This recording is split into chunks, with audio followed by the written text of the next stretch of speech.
Kord elasid ühes kauges kuningriigis kuningas ja kuninganna, kes ihkasid üle kõige endale last saada. Neile sündis imekaunis tütar, kelle auks korraldas kuningas suure peo. Hea õnne jaoks kutsuti kohale ka haldjad, kuid lauanõude puuduse tõttu jättis kuningas ühe haldja kutsumata. Karistuseks selle eest needis kutsumata haldjas väikese okasroosikese ära.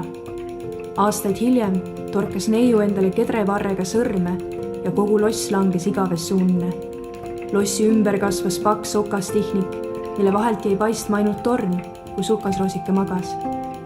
Kuuldused uinunud lossist ja okasroosikes igavesest unest levisid üle kogu maa, kuni need hääbusid legendiks. Ometi leidus üks prints, kes okasroosikest päästa julges. Ta murdis läbi tihnikute, leidis tornist okasroosikese ja võlutud tema ilust suudles teda. Ühtäkki ärkas loss unest ja okkad selle ümber kadusid.